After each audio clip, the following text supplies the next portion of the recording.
السلام على سيد الأنبياء محمد بن عبد الله الأمين وعلى آله وصحبه أجمعين. أما بعد، أولا وقبل كل شيء أشكر الله عز وجل على أنه أتاح لنا هذه الفرصة السعيدة للاجتماع بكم والاستماع إلى كلماتكم والاستفادة من مواضيعكم.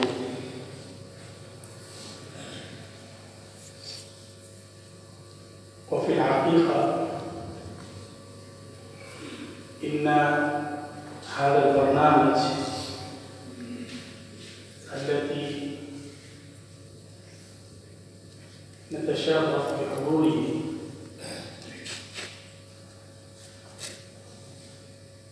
هذا البرنامج أول برنامج كما أتذكر لا نجد فيه ونفقد شيخنا الجليل ومربينا الكبير فضيلة المقري السيد محمد عثمان المنصور فوري رحمه الله تعالى رحمة واسعة.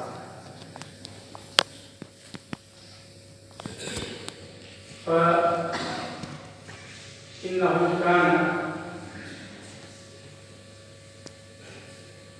أشرف على النادي ورفع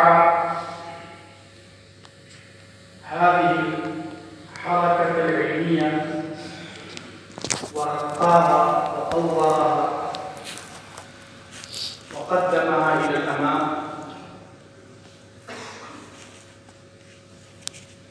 وأنتم شاهدتم بعين رأسكم أنه كان دائما الحضور في مثل هذه النوادي وهذه البرامج.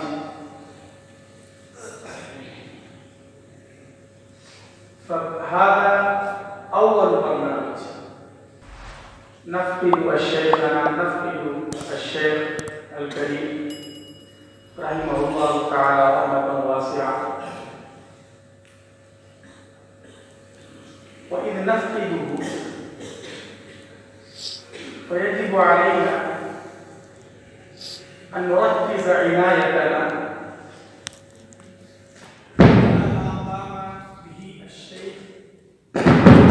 من المسجدات المغنية،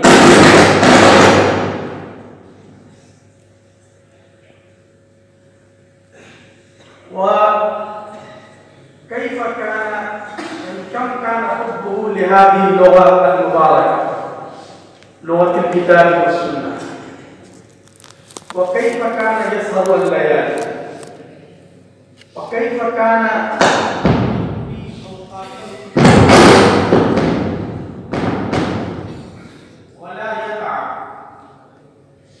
ولا يشعر بشيء من التعب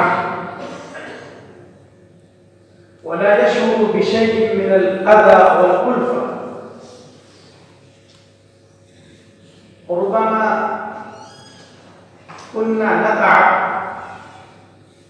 ونعزم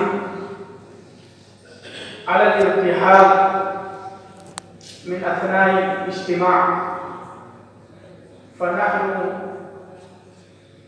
إذ نلقي النظر على وجه الشيخ النيار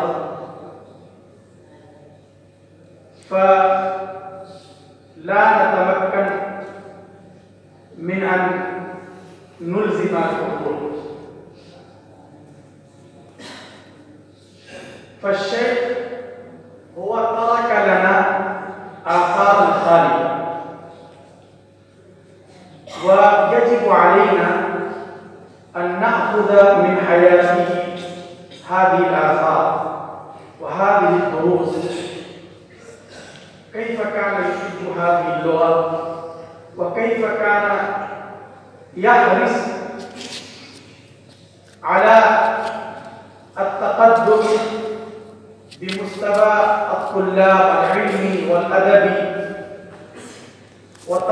بهم إلى الأمام بصورة تدريجية.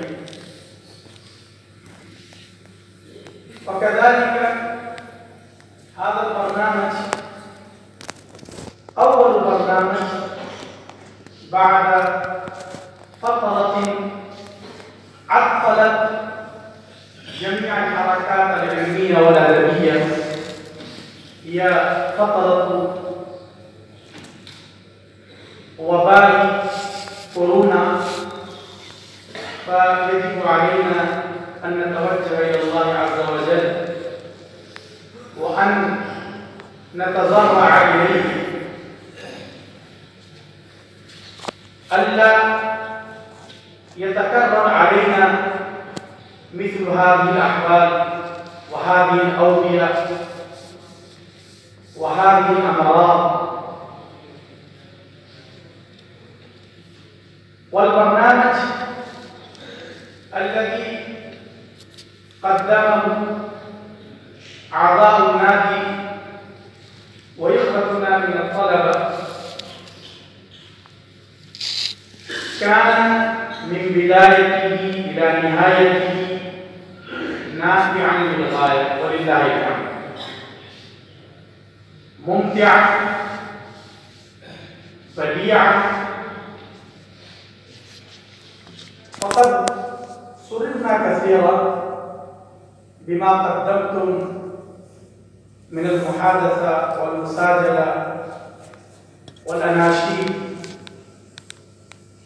وهذا أول برنامج الحمد لله سيعلن بانتهائها قبل أن نبدأ بالتاريخ الجديد حسب التقويم العيسوي بمشيئة الله عز وجل. مفهوم؟ يعني قد كلف المشرف العام على النادي الأدبي فضيلة الشيخ حفظه الله ورعاه أعضاء النادي أن يكون برنامجه ممتعا وموجزا ومؤثرا للغاية، حتى لا يطول ولا يعود على المستمعين بالتعب والسآمة. نعم ما شاء الله قد قام هؤلاء الأعضاء بإعداد البرنامج في وقت قصير، في وقت تم تحديده لهم، وبصورة رائعة وبصورة جديرة بالإشادة والتقدير. فإنني أهنئهم تهنئة مباركة، وإنني أقدر جهودهم وأتقدم إليهم بكلمات التقدير وبكلمات التشجيع. نعم ما شاء الله هؤلاء الطلبة هؤلاء الأعضاء هم أمل اليوم وعودة المستقبل. فهؤلاء الكبار الذين توفاهم الله عز وجل وهؤلاء السلف الذين مضوا لسبيله فمن يخلفهم ومن يملأ أمكنتهم الفارغة. أنتم أيها الإخوة الكرام، أنتم الذين تنظر إليكم أمة الإسلام نظرة فيها رجاء وفيها اشتياق وتطلع، فيجب عليكم أن تعدوا أنفسكم لمواجهة التحديات المعاصرة بالتمسك بما يصدر لكم أساتذتكم من التوجيهات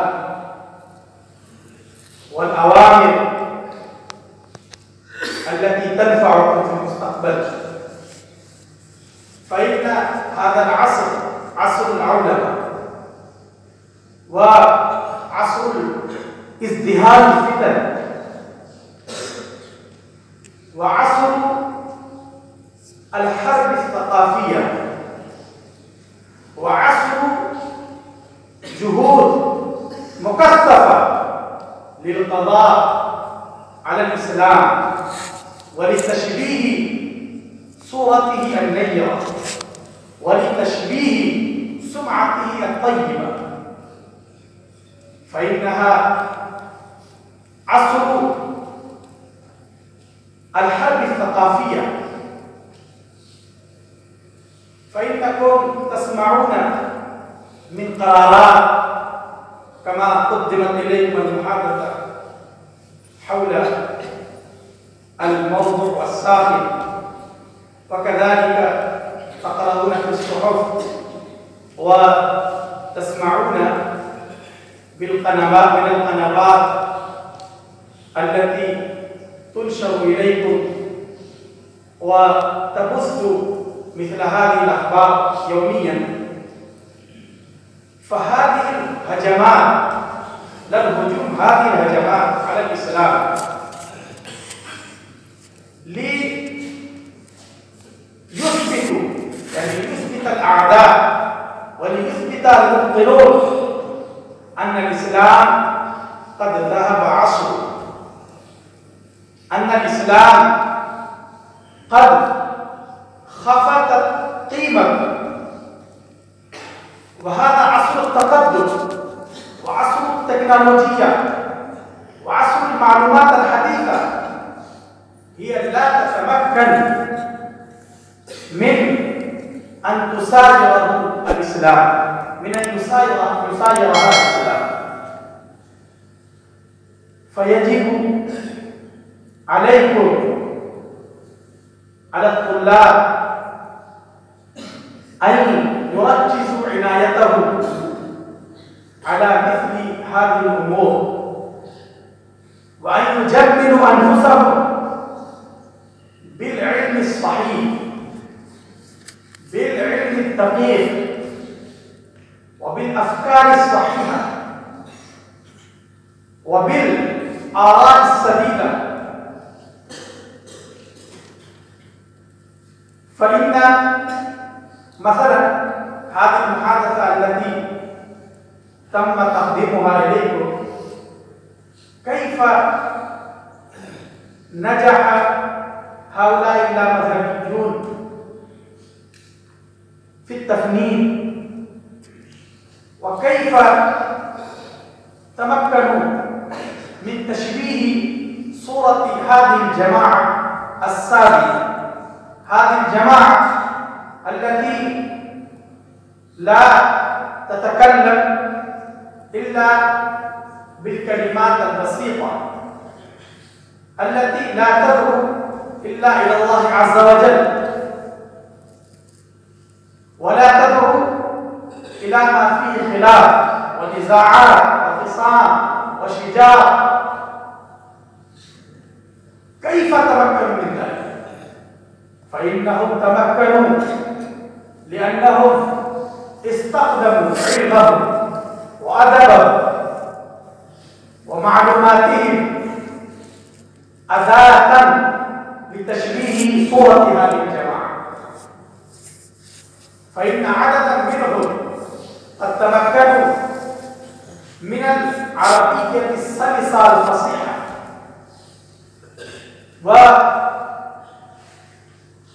وتملكوا من ناصيتها، وكتبوا مقالات وعالجوا هذا الموضوع، وقاموا بكتابة المقالات الدكتورة حول هذا الموضوع بأسلوب رشيق وبأسلوب عربي سلس فصيح، حتى تمكن للعرب أنهم قد اعتمدوا ووثقوا بما قال هؤلاء المبطلون. فلو شئنا أن نبارز هؤلاء الأعداء وأن نحاربهم فيجب علينا أن نتمكن من الكتاب وأن نتمكن من العربية السلسة الفصيحة الصحيحة التي هي لغة الكتاب، العربية التي تنطق، العربية التي تستخدم في المجتمعات العربية وفي المجتمعات العلمية وفي المجتمعات الأدبية. فبعد ذلك سوف نقدر على أن نوصل أفكارنا وعلى أن نوصل ما نتمنى إرساله إلى العرب، وأن نزيل ما لصق بأذهانهم من شكوك وشبهات أثارها هؤلاء المبطلون اللامذهبيون. فيجب علينا في هذا الوقت أن نتسلح بسلاح العلم والأدب. فإنني لعلي قد أطلت عليكم الكلام ولا أود الحيلولة دون فضيلة ضيفكم وكلماته النافعة ونصائحه الغالية. فمرة ثانية أنا أشكركم، أشكر القائمين على النادي، وكذلك أتقدم بالشكر الجزيل والتقدير العميم إلى فضيلة المشرف العام على النادي الذي يبذل جهودا جبارة لتربية هؤلاء الأبناء ولإنشاء جيل حديث وإعدادهم ليقوموا بمقاومة التحديات المعاصرة. وأتقدم إليكم بالشكر الجزيل والتقدير العميم على حسن استماعكم، ولكم منا الشكر والتقدير. والسلام عليكم ورحمة الله وبركاته.